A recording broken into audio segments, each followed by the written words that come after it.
Vamos a leer juntos hoy el libro de Hechos, capítulo 16, y notarán que providencialmente el Señor ha permitido que lleguemos a Hechos 16 el día de hoy, un libro que destaca la historia de 4 mujeres. Y esto no fue planeado por nosotros, sencillamente así Dios en su providencia decidió que llegáramos hoy en una fecha tan importante para nuestras familias, donde le damos gracias al Señor por las madres en nuestros hogares. Y hoy llegamos precisamente a un texto que resalta y enfatiza como ningún otro capítulo realmente del libro de Hechos la historia de 4 mujeres.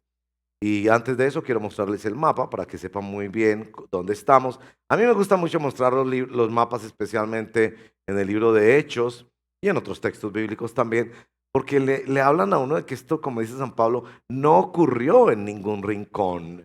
Es en la historia humana donde Dios se hizo hombre, hizo posible el evangelio de la salvación en Cristo y la santificación por el Espíritu. Y ocurrió. Esto no son invenciones por allá de un personaje, sino que son hechos de la historia de la redención de Dios. Bueno, ahí tenemos el mapa del segundo viaje misionero, como pueden ver.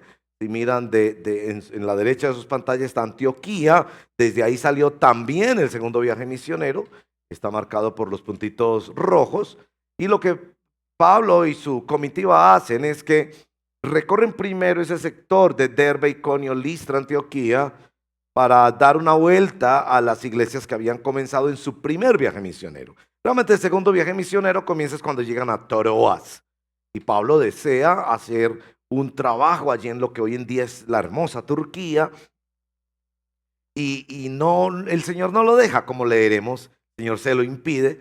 Y entonces desde Filipos, que es el sector llamado Macedonia, es Europa, hoy en día Grecia, llegan esta visión en la noche de un varón macedonio que le dice, pasa y ayúdanos. Y ahí realmente es donde empieza propiamente el segundo viaje misionero. Descienden a Tesalónica, Berea, bueno, todo Atenas, Corinto. Ese es el segundo viaje misionero de Pablo. Y va a ser importante para nuestra lectura. Leamos capítulo 16 y voy a saltar unos versos porque lo que haré hoy para los interesados en el tema de exposición bíblica, que es nuestro compromiso en la enseñanza bíblica, es hacer exposición bíblica los domingos en la mañana, es que queremos asegurar que hacemos aquí una exposición de lo que yo llamaría exposición biográfica, es decir, exposición bíblica que sí toca un texto, un solo texto de la Biblia para su exposición, pero que está en este caso revisando las historias de personas, porque hay mucho más que pasa allí.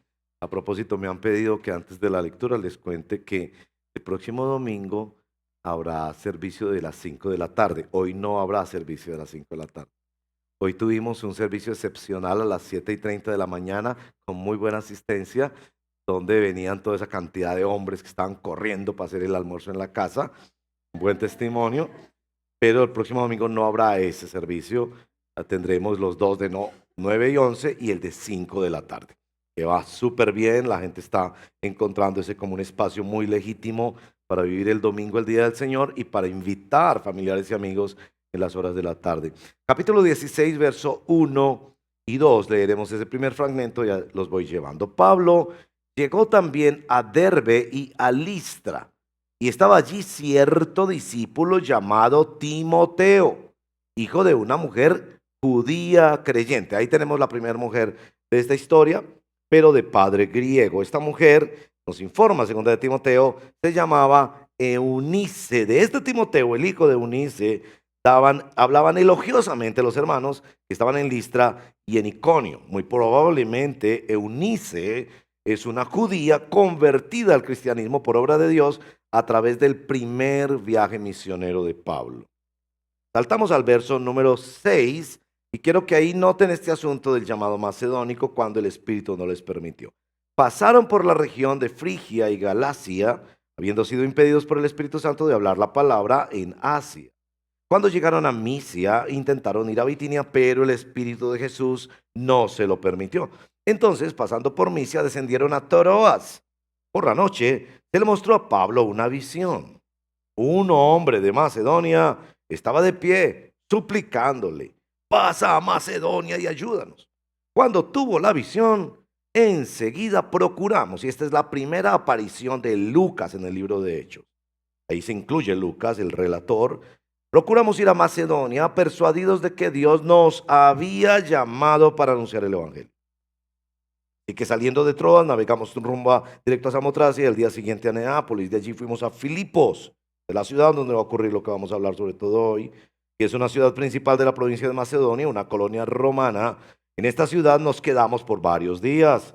El día de reposo salimos fuera de la puerta a la orilla de un río donde pensábamos que habría un lugar de oración. No había sinagoga, entonces no podían usar la estrategia típica de Pablo de ir al lugar donde enseñaban la Biblia, pero cuando no había sinagoga generalmente había algún lugar donde se reunían a orar. Recuerden que el llamado era un llamado a través de una visión de un varón macedonio. Nos sentamos y comenzamos a hablar a las mujeres que se habían reunido. El primer grupo eran mujeres. Y estaba escuchando cierta mujer llamada Lidia, y tenemos nuestra segunda mujer de la ciudad de Tiatira, vendedora de telas de púrpura. Eran telas muy costosas que se comercializaban, ella era una comerciante. Lidia adoraba a Dios y el Señor abrió su corazón para que recibiera lo que Pablo decía. Cuando ella y su familia se bautizaron, nos rogó: si juzgan que soy fiel al Señor, vengan a mi casa y quédense en ella. Y nos persuadió de ir. Verso 16. Mientras íbamos al lugar de oración, nos salió al encuentro una muchacha esclava que tenía espíritu de adivinación, la cual daba grandes ganancias a sus amos adivinando. Esta muchacha, siguiendo a Pablo y a nosotros, gritaba: estos hombres son siervos del Dios Altísimo, quienes les proclaman el camino de salvación. Esto lo hacía por muchos días. Ese muchos días nos da a entender que el lugar junto al río de oración se convirtió en un centro de predicación y explicación, sobre todo de textos del Antiguo Testamento, donde se mostraba que Jesús es el Mesías. Pero desagradando esto a Pablo, y ahí vemos un poco la personalidad de Pablo, se volvió y le dijo al espíritu, no a la muchacha, al espíritu: te ordeno en el nombre de Jesucristo que salgas de ella. Y el espíritu salió en aquel mismo momento. Glorioso. Pero lo que pasa ahí en el verso siguiente, los versos, es que los dueños de esta esclava se molestaron, juntaron toda la ciudad, los golpearon en público y los tiraron a un calabozo con los pies atados en la cárcel. Verso 25. Como a medianoche, Pablo y Silas oraban y cantaban himnos a Dios y los presos los escuchaban. Qué cosa tan linda, ¿no? Seguramente cantaban credos de la primera iglesia, es decir, cantos muy doctrinales. Y oraban y los presos los escuchaban. De repente se produjo un gran ¿qué? Terremoto, de tal manera que los cimientos de la cárcel fueron sacudidos, pero no solo los cimientos. Al instante se abrieron todas las puertas y las cadenas de todos se soltaron. Al despertar el carcelero, lo que nos hace pensar que su casa era muy cercana a donde estaban los presos, a las celdas o como fuera, calabozos o lo que fuera. Al despertar el carcelero y ver abiertas todas las puertas de la cárcel, sacó su espada y se iba a matar, creyendo que los prisioneros se habían escapado, porque el castigo para un soldado que cuidaba presos, un carcelero, si se fugaban sus presos, era la muerte y la tortura. Entonces él dijo: no tengo nada más que hacer, me voy a asesinar. Pero Pablo clamó a gran voz diciéndole: no te hagas ningún mal, pues todos estamos aquí. Entonces el carcelero pidió luz y se precipitó adentro y temblando se postró ante Pablo y Silas, y después de sacarlos dijo: señores, ¿qué debo hacer para ser salvo? Ellos respondieron: cree en el Señor Jesús y serás salvo tú y toda tu casa. Miren el énfasis en casa, porque por ahí está nuestro cuarto personaje. Y le hablaron la palabra del Señor a él y a todos los que estaban en su casa. El carcelero los tomó en aquella misma hora de la noche, a medianoche, y les lavó las heridas. Y enseguida fue bautizado con todos los suyos, con toda su casa. Y llevándolos a su hogar, les dio de comer. Por eso, si me permiten, yo creo que ahí estaba la esposa del carcelero. Y se regocijó grandemente por haber creído en Dios con todos los suyos. La historia de 4 mujeres. Oremos. Señor, gracias por darnos este capítulo de la Biblia. Es un capítulo muy importante para esta generación y tú sabías que lo necesitábamos en esta generación donde tenemos tantas acusaciones contra la iglesia desde muchos espectros filosóficos y aún religiosos. Ayúdanos, Padre, en la exposición y guíanos a contemplar el indispensable rol de la mujer en la obra de Dios. Te lo pedimos en el nombre de Jesús. Amén. Bueno, se nos acusa de relegar o no dar la importancia debida a la mujer. Esta acusación viene desde afuera de la iglesia, desde los movimientos feministas radicales y no tan radicales, donde se supone que nosotros estamos imponiendo unos roles a la mujer y no dándole la libertad o el lugar que ella merece o necesita. En nuestro caso también se nos acusa desde adentro de la iglesia cristiana en términos generales, porque nosotros no ordenamos pastoras o no permitimos el ejercicio de cierto liderazgo para los creyentes de sexo femenino.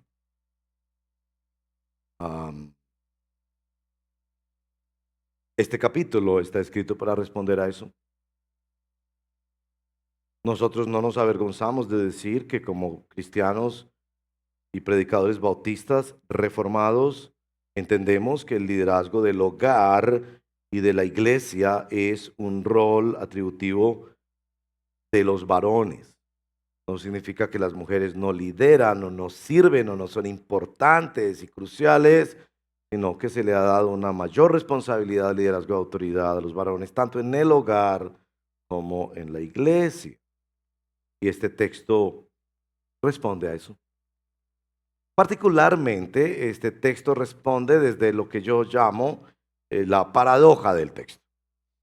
La paradoja del texto es que estos 4 misioneros, Pablo, Timoteo, Silas y Lucas, que está incluido por primera vez allí, llegan a Filipos por un llamado de un varón.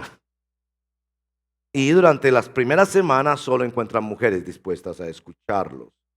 Este asunto de no tener contacto con varones era una limitación mayor para la obra misionera de aquella cultura y de aquella época, porque si las feministas se quejan hoy en día, en esa época se arrancarían los cabellos al observar cuántas limitaciones tenían las mujeres que ni siquiera eran consideradas ciudadanas. Y por supuesto, nosotros creemos que deben ser consideradas ciudadanas y agradecemos por movimientos donde ellas han podido tener lo que Dios les ha entregado, la capacidad de ser igualmente creyentes en el Señor Jesucristo, ciudadanas, estudiar, servir, trabajar, hacer sus proyectos y que los hombres puedan precisamente luchar para que eso sea ahí. Pero la frustración es evidente. Dios les ha cambiado los planes, llegan a Filipos, el llamado es de un varón, ellos generalmente iban donde estaban los varones, en las sinagogas. A propósito, los varones se separaban de las mujeres, ellos solo hablaban con varones y aquí solo tienen mujeres para escuchar. Las 4 mujeres que nos van a decir 3 cosas fundamentalmente que queremos decir en esta exposición bíblica biográfica. La primera que van a decir es: todas las mujeres, no importa de qué condición, de qué tipo de familia, etcétera, pueden seguir, creer, abrazar la fe en Cristo. Todas las mujeres pueden seguir a Jesús. Noten lo diferente de estas 4 mujeres. Eunice, una judía devota, que está en un matrimonio desigual, bicultural, seguramente frustrante, porque su esposo no ha permitido que su hijo Timoteo sea circuncidado, lo hace ya cuando es adulto. Y ahí se puede ver un poquito la tensión en ese hogar mixto, por decirlo así. Lidia, una mujer que podríamos decir es una prosélita, busca la oración, busca cosas espirituales, pero todavía no conoce la palabra de Dios plena en la persona de Cristo. Después tenemos el extremo de una muchacha con influencia demoníaca que es abusada por sus dueños, sus amos, y maltratada. Y finalmente tenemos a una mujer que seguramente nada tenía que ver con ninguna posición cristiana o judía, pero que estaba en un matrimonio donde su esposo tenía un trabajo estresante y difícil. No sé cuántas de ustedes quieren tener su hogar justo al lado de calabozos y cárceles y que su esposo tenga que levantarse a medianoche y vivir la tensión de ser un carcelero, especialmente en aquel mundo romano. También aquí notamos diferentes tipos de familias. Una familia con padres de posiciones culturales y religiosas diferentes, quizás un matrimonio mixto. Una mujer cabeza de familia que tiene que trabajar fuera de casa y en casa no tiene un hombre que la acompañe, la cubra, la proteja, la ayude. Una mujer soltera, sometida al abuso y a la esclavitud, tanto espiritual como social. Y después la esposa de un militar con tendencias suicidas que tiene un trabajo extremadamente estresante. Ahora lo que sobresale aquí para decirnos desde el texto bíblico, toda mujer puede seguir a Cristo, es lo que Dios hace con ellas.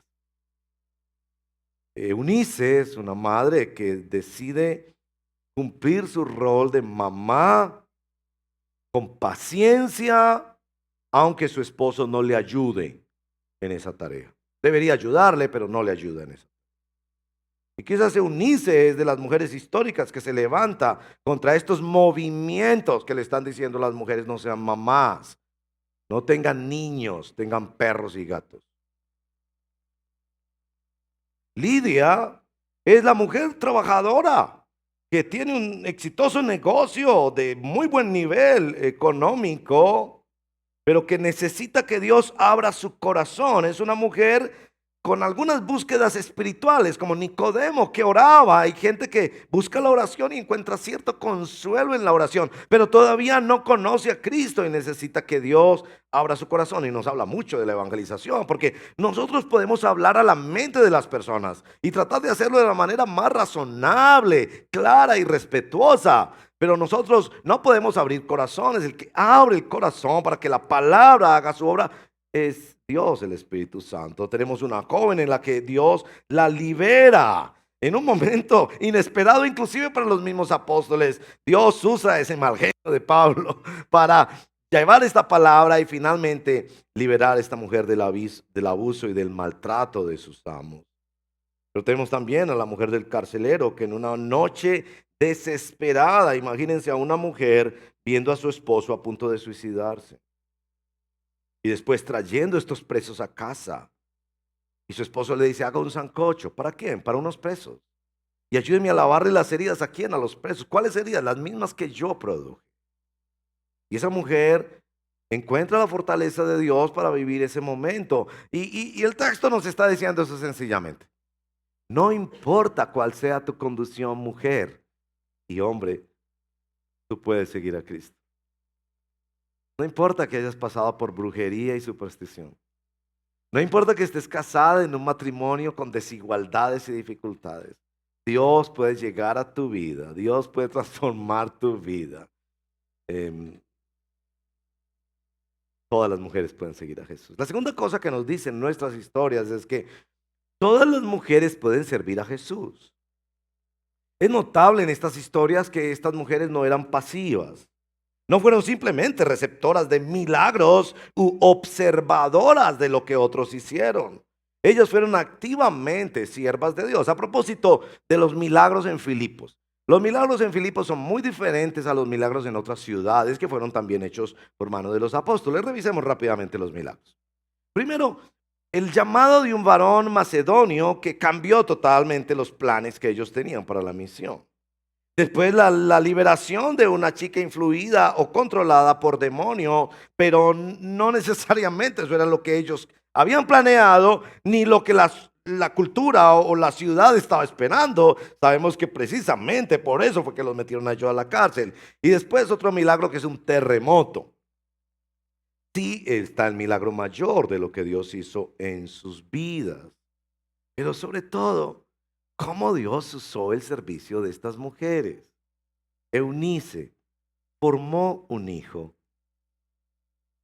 Ella no sabía que ese muchacho iba a cambiar la historia.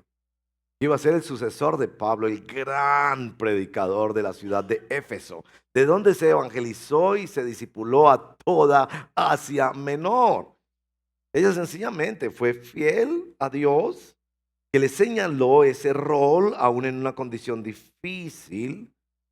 Y cuando ella conoce a Cristo, seguramente en el primer viaje de Pablo, empieza a enseñarle correctamente las escrituras a su hijo, de tal manera que podía ver en su hijo su ministerio. Mamás, ser madres, un ministerio para la gloria de Dios. Bueno, tenemos a Lidia que sirvió a Dios abriendo su casa. Y si ustedes miran el final de la historia de Lidia, el verso 15, ella misma le rogó y le insistió a los 4 misioneros que se hospedaran en su casa. Ustedes pueden ver que había cierta temor de los 4 misioneros varones, solteros, hospedarse en la casa de una mujer madre, cabeza de familia. Pero fue tanta la insistencia, realmente ahí la palabra rogó y persuadió, es que casi no les dejó otra opción. Si ustedes creen que realmente yo he entregado mi vida a Cristo, tienen que quedarse en mi casa. Y posteriormente sabrán al final de la historia, en el verso 40, que los hermanos usaron aquella casa como la primera sede de la iglesia. Es interesante el caso de la tercera mujer, que es la joven esclava, porque está proclamando, de acuerdo al verso 17, la verdad. Es usada por Dios aún antes de conocer a Dios. Y sabemos que pagó un costo al renunciar a ese tipo de vida. Ya pudo haberse quedado diciendo mentiras y ayudando a sus amos para que pudieran tener dinero, pero ella renunció a un estilo de vida supersticioso, de brujería, aunque le funcionara, por amor a Dios. Y sirvió a Dios renunciando a cosas. La cuarta mujer, ustedes pueden imaginar, lavando heridas, haciendo comida a la 1 de la mañana. El esposo llega a la 1 de la mañana, prepare un sancocho, prepare unos baldes, vamos a servir a quienes, a unos presos que nosotros mismos torturamos ayer. Todas las mujeres pueden servir a Jesús. Y hay roles particulares en familia, en sociedad, en iglesia, que se pueden ver en este pasaje para decir, nosotros no estamos coartando la libertad de las mujeres para servir. Cuando decimos que los hombres somos más responsables y debemos ser los pastores, los ancianos, los conductores de la iglesia, estamos asumiendo la responsabilidad de orientar y permitir que ellas puedan servir al Señor. Pero lo más importante de nuestro texto es la tercera afirmación. Todas las mujeres pueden hallar satisfacción en Jesús. Pueden seguir a Jesús, pueden servir a Jesús. Pero este texto nos deja ver la satisfacción que ellas tenían en Jesús. Ahora, hay que decir que la satisfacción que ellas encontraron en Jesús no fue a causa de que sus circunstancias externas hubieran cambiado dramáticamente. Eunice siguió con un esposo incrédulo. Antes podemos decir que encima de eso perdió a su hijo. Porque cuando Pablo llega y le dice, este muchacho debe ser misionero, le lleva a su precioso hijo de la casa. Y no sabemos si él alguna vez regresó a Derbe y Listra, que era donde él vivía, pero posiblemente no. Quedó toda la vida sin ver a la mamá. Y en esa época no había WhatsApp. Y para ustedes mujeres esto tiene que ser un mensaje muy claro. Llegará el momento de desprenderte de tu hijo. Hay cierta hijolatría en el corazón de las mujeres. Que las mujeres buscan redimirse a través de los hijos y muchas veces encontrar en los hijos el afecto que un esposo no les dio. Aquí vemos a una mujer que encuentra su satisfacción en Cristo, aunque su hijo le fue quitado. Lidia siguió su oficio. El texto no nos dice que su negocio prosperó como una hija del rey, no. Seguramente siguió haciendo el trabajo que venía haciendo toda su vida. Pero podríamos decir que empezó a tener nuevas dificultades, porque si su casa ya era la sede de la iglesia, ya iba a ser fichada como cristiana y su casa iba a ser un poquito de loco porque cuando se empieza una iglesia en una casa, la cosa se pone un poquito loca. La joven ex esclava perdió su trabajo. Seguramente los amos le pusieron a hacer otra cosa, lavar el piso, limpiar las paredes, que no era tan elegante como lo que hacía anteriormente. La esposa del carcelero, sin duda, disfrutaba de una nueva relación con Cristo, pero su vida en las condiciones externas siguió siendo la misma. Viviendo, tratando de criar familia, de ser la esposa de un hombre que tiene un trabajo estresante, al lado de la cárcel, viendo presos, viendo azotamientos y gritos y muertes todos los días. Sus condiciones externas no cambiaron, pero su encuentro con Cristo fue definitivo y satisfactorio. Estas 4 mujeres podrían ser felices en medio de situaciones incómodas y dolorosas. Encontraron un puerto seguro, aunque su barca fuera pequeña, sola, incómoda, dolorosa o arruinada. Cada una de ellas siguió en las mismas complicadas circunstancias que vivían, pero podían ser felices y estar seguras porque ahora habían llegado a Cristo y tenían a Cristo en su corazón. Eunice encontró la esperanza rota de los israelitas al abrazar el evangelio del verdadero Mesías, Jesús de Nazaret. Lidia ahora podría llenar su soledad y cambiar sus ambiciones porque el esposo de su corazón había llegado a su vida. Podía salir de una espiritualidad que sería religiosidad terapéutica, ir a un grupito a orar. Ahora era discípula de Jesús de Nazaret. La ex esclava halló libertad. No más brujerías, no más supersticiones, no más agüeros y miedos espirituales. La esposa del carcelero abrió su vida y su casa a una nueva forma de vivir. Halló una nueva familia en la iglesia. ¿Cómo sabemos que estas mujeres estaban satisfechas? Una sola palabra: bautismo. No sabemos cuándo se bautizó Eunice. No sabemos cuándo se bautizó la esclava. Pero el texto claramente sí nos dice que Lidia se bautizó con todos los de su casa y que el carcelero, con la señora carcelera, se bautizaron con todos su casa. El bautismo fue la señal de que ellas habían encontrado lo que habían buscado todas. Cuando una mujer está buscando un esposo y lo encuentra, él no le dice a ese hombre: yo necesito hacer muchos cursos sobre cómo son los hombres. Esa mujer no le dice: yo necesito conocerte profundamente, te voy a mandar hasta hacer exámenes de laboratorio para conocer. Esa mujer le dice a ese hombre, y ese hombre le da miedo decírselo a ella primero, esa mujer le dice: casémonos, casémonos. Yo encontré lo que estaba buscando. El bautismo es el matrimonio con Cristo. El bautismo es ir públicamente a decir ante la creación visible e invisible: lo encontré. Y no tengo vergüenza de decirlo público. Ustedes me han escuchado que yo no encuentro en el Nuevo Testamento ese asunto de hacer una oración de fe, ni ese asunto de salir al frente los que quieren recibir a Cristo como su Salvador. Ustedes me han escuchado decir eso.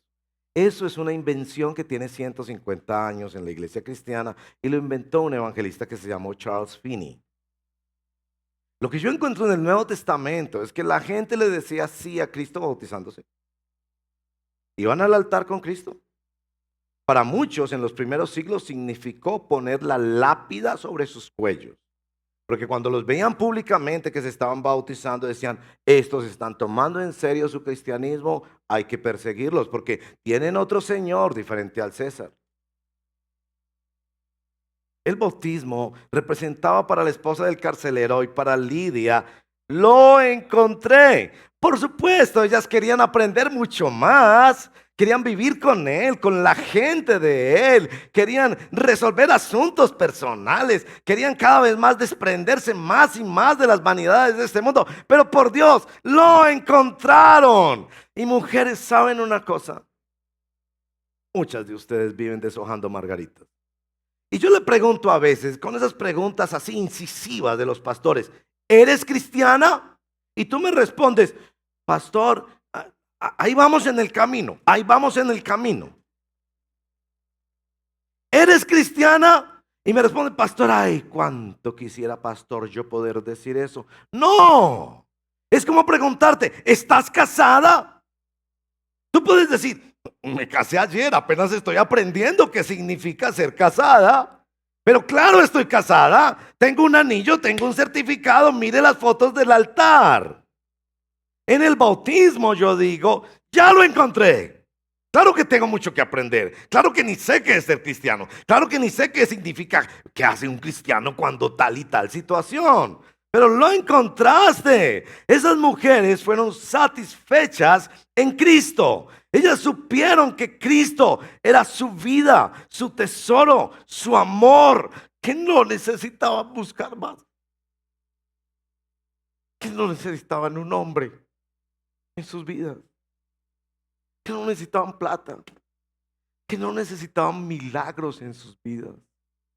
Que si un hombre, plata o milagros venían, claro, todas esas añadiduras, mándalas, Señor. Pero ellos supieron que llegaron a encontrar lo que necesitaban. Y lo que tú necesitas es a Cristo. Tú no necesitas saber más de la Biblia, aunque es bueno saber más de la Biblia.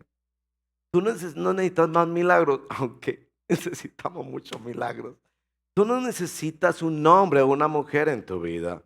Tú necesitas a Cristo el Señor, que perdone tus pecados, que camine contigo todos los días, que sea el amigo de tu alma y de tu corazón, a quien adores, con quien vivas, que sea tu amor, tu primer amor. Eso es lo que tú necesitas en tu vida. Y estas cuatro mujeres lo encontraron. Por eso se casaron con él y fueron al bautismo. Y fundaron la primera iglesia en Europa, la iglesia de los filipenses. Entonces ahí tienen esto. En Filipenses capítulo 1, verso 6, Pablo dice, el que comenzó la buena obra en ustedes, la perfeccionará hasta el día de Jesucristo. Y yo sé, esos son versitos clásicos de los cristianos evangélicos y Dios bendiga a los que memorizamos escritura y que podemos saber dónde están esos pasajes de la Biblia y apegarnos a esos pasajes de la Biblia porque son nuestra esperanza, nuestra vida, esas palabras de Dios. Pero generalmente ese versito no lo interpretamos bien. Cuando Pablo le dice eso a los filipenses, les está diciendo, en la forma en la que Dios comenzó la obra en ustedes, en esa forma, llena de gracia, llena de sorpresas, llena de mujeres, llena de milagros raros,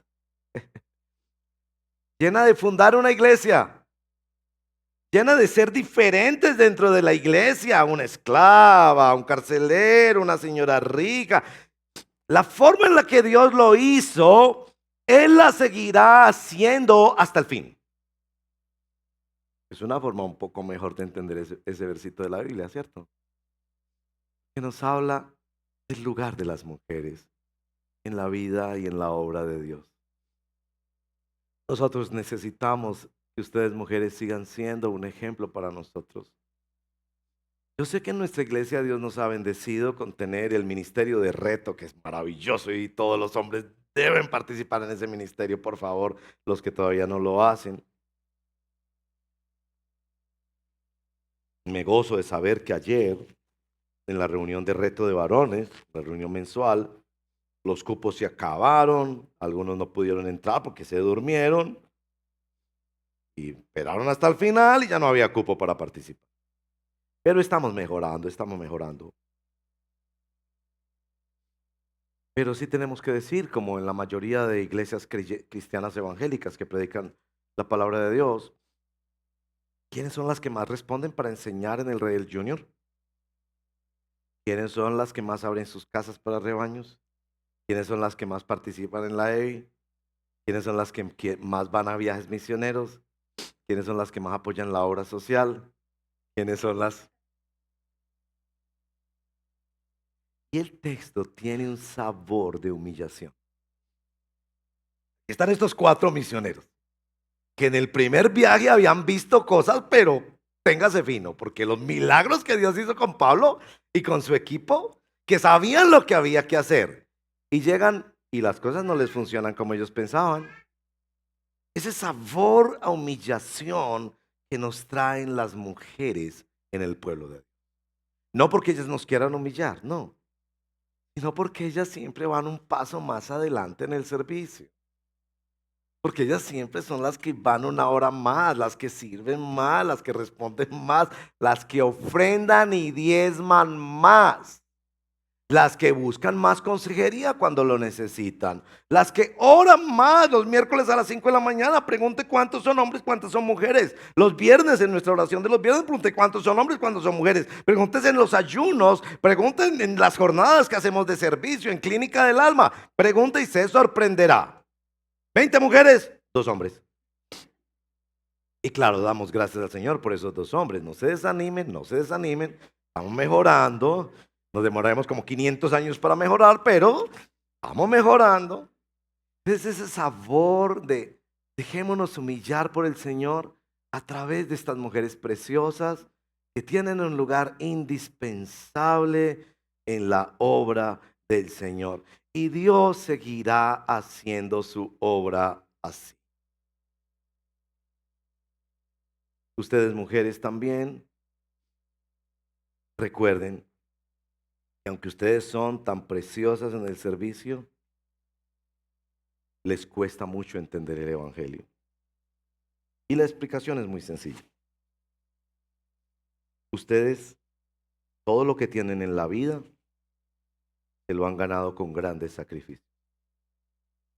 De hecho, hoy mismo estamos diciendo con Proverbios 31, levantan sus hijos y la llaman bienaventurada.